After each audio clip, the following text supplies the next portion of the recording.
Assalamualaikum warahmatullahi wabarakatuh. Dalam pertemuan pertama dalam mapel aplikasi 9 bersama saya dari Semana, kita akan kupas tuntas digital jangan.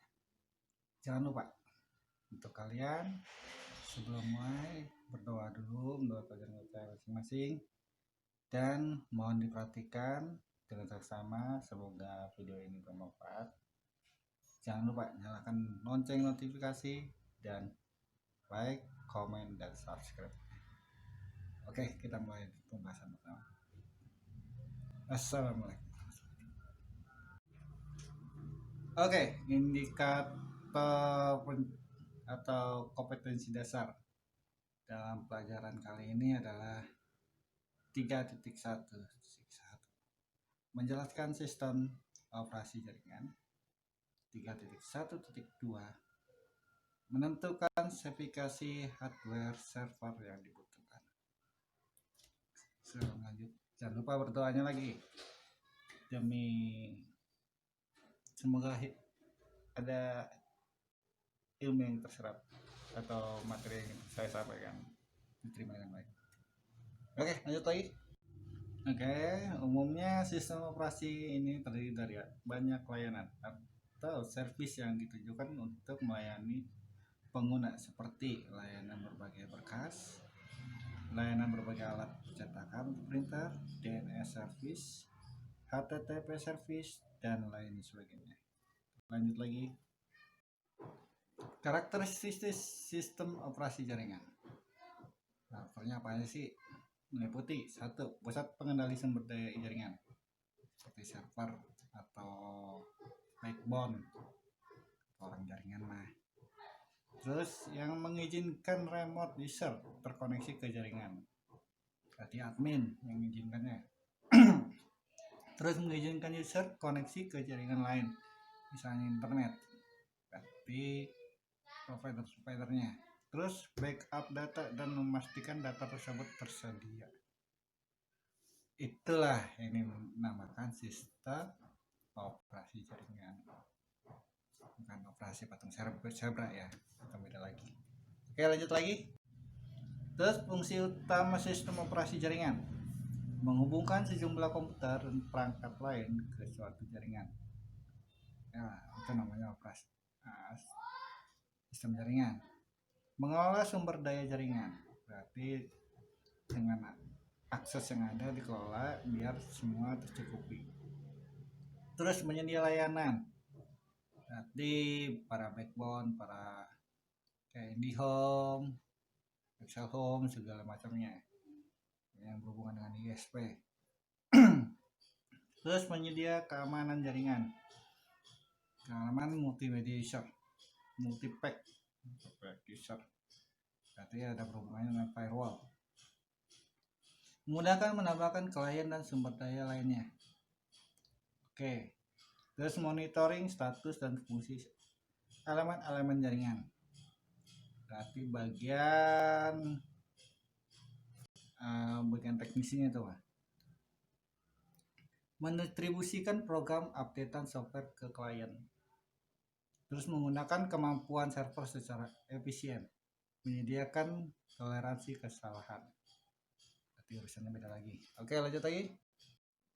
Sistem operasi jaringan berbasis GUI. Ini masih dengan GUI apa sih? Adalah sistem operasi yang di dalamnya proses interaksi atau user perlu menghafal sintaks atau perintah DOS dan bahasa pemrograman yang digunakan. Nah, kalau bilang bahasa-bahasa yang lumayan agak rumit, kalian harus pahamin satu-satunya. Oke, lanjut lagi. Contoh sistem operasi berbasis GUI. Contohnya seperti Linux Rectex, Windows NET 3.51, Windows 2000 NET 5.0, Windows Server 2003, Windows XP, Microsoft MS NET, Microsoft LAN Manager, terus Novel and NetWare. Nah, itu salah satunya kalian harus pahamin. Sistem operasi berbasis teks. Sistem ini adalah sistem yang beroperasi berproses instalasi user terhadap untuk menghafal perintah DOS yang digunakan untuk menjelaskan suatu proses instalasi sistem operasi tersebut. Ini berhubungan dengan teks kayak perintah dir bla bla bla bla, terus Ctrl C itu yang berbasis DOS. Oke, lanjut lagi. Nah, contoh sistem operasi berbasis teks: Linux Debian, Linux Surge, Solaris, Linux Maker, Konopix, macOS, Unix, Windows Net, Windows 2000 server, Windows 2003 server. Biasanya yang saat ini digunakan masih Windows 2000 server, Windows 2003 server itu masih banyak digunakan. Itu masih berbasis teks. Jadi ya menjalankan perintahnya melalui teks. Oke, lanjut lagi. Sistem operasi closed core adalah sistem operasi yang kodenya dibuka untuk umum. Memiliki kode close, bisa membagikan core kodenya melalui lisensi secara gratis maupun berbayar. Banyak sih aplikasi ini yang berhubungan dengan sistem operasi closed core ini. Kalian juga pasti sudah menemukannya. Oke, lanjut lagi nih. Oke, keuntungan dari kelebihan closed core adalah kestabilan sistem terjamin, support atau dukungan langsung dari pemilik program, lebih mudah digunakan. Kerugiannya, celah yang terbuka. Kalau bilang banyak jalan tikus untuk hacker. Adanya lisensi yang mengharuskan pengguna menyediakan dana. Berarti biasanya bayar dulu baru dapat key. Pengembangan terbatas. Nah, itu pasti. Diduplikat antivirus. Nah, banyak. Biasanya kalau kita dapat kiriman key itu suka ada sisipan antivirus atau suka ada virusnya. Harga lisensi mahal. Wah, itu pasti. Oke, lanjut next. Oke, keuntungan dari kelebihan closed core adalah kestabilan sistem terjamin, support atau dukungan langsung dari pemilik program, lebih mudah digunakan. Kerugiannya, celah yang terbuka. Kalau bilang banyak jalan tikus untuk hacker. Adanya lisensi yang mengharuskan pengguna menyediakan dana. Berarti biasanya bayar dulu baru dapat key. Pengembangan terbatas. Nah, itu pasti. Diduplikat antivirus. Nah, banyak. Biasanya kalau kita dapat kiriman key itu suka ada sisipan antivirus atau suka ada virusnya. Harga lisensi mahal. Wah, itu pasti. Oke, lanjut next. Sistem operasi core adalah perangkat lunak atau software yang dimana kode programnya bersifat terbuka dan disediakan oleh pengembang secara umum agar bisa dipelajari, diubah maupun dikembangkan lebih lanjut serta disebarluaskan dan bahkan boleh memperbaiki bugs atau kesalahan pada program tersebut. Berarti hampir sama kayak open source. Oke, lanjut lagi. Keuntungan adalah kelebihan dari open source ini ya legal, menyelamatkan devisa negara, keamanan sistem, hemat biaya, dukungan dari pengembang lebih besar, bebas untuk mengubah dan modifikasi lebih aman, kesalahan bug error lebih mudah ditemukan, lisensi gratis, bebas dari malware dan mengulangi development. Oke, kerugian dari kelemahan open source ini adalah tidak ada garansi dari pengembang. Open source digunakan secara sharing, kurangnya SDM, terus tidak ada pelindung hak cipta, terus kesulitan mengetahui status project, user interface rumit.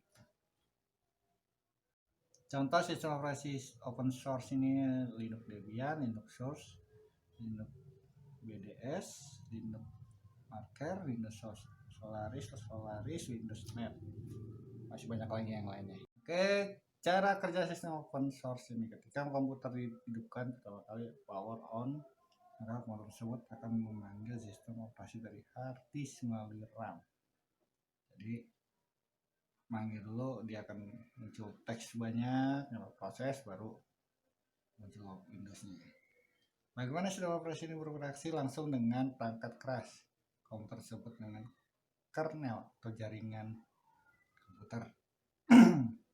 Sedangkan bagian dari interface yang berhubungan dengan antara aplikasi dengan user disebut dengan share. User dapat berinteraksi secara share menggunakan mode teks, sering disebut dengan Command Line Interface atau CLI. Mode interface bisa disebut dengan Graphical User Interface GUI. Nah, di bawah ini adalah rangkaian topologinya, kalian bisa lihat sendiri. Oke, lanjut. Sistem operasi atau sistem operasi komputer yang dipakai sebagai server dalam jaringan komputer hampir mirip dengan sistem operasi komputer alone. Nggak tahu jauh beda. Nggak, kalian pelajari lagi aja. Kita lihat lanjut. Next. Nah, sebuah sistem komputer yang digunakan untuk memberikan layanan berbasis dan juga mengontrol akses pada setiap klien yang berhubungan jaringan komputer. Anda bisa komputer ini dengan server tersedia sumber daya dapat digunakan untuk komputer lain sebagai komputer klien. Ini penjelasan yang jelas. Nah, kita lanjut. Hardware server. Nah, ini hardware-nya nih. Dengan petugas yang harus bisa menyediakan data bagi klien yang berhubungan dalam jaringan, maka komputer server wajib mampu operasi penuh dengan itu selama 24 jam sehari. Server selalu aktif 24 jam tanpa mati. Nah, punya server di mana klien itu kan, maka dia harus wajib memberikan datanya. Oke, lanjut. Oke, di penutup untuk pertemuan kali ini, kebutuhan minimal komputer server. Ini speknya nih. Ini minimum atau paling kecil. Prosesor 600 MHz, memori RAM 192 MB. Kalau bisa sih di atas 8 MB lah atau 8 GB. VGA on board. VGA-nya minimum. Monitor Super VGA 800x600 dengan minimum 256 warna. CD-ROM atau DVD-ROM, keyboard, mouse, dan lagi UPS biar nggak mati saat mati listrik. Oke, pertemuan kali ini cukup sampai sekian.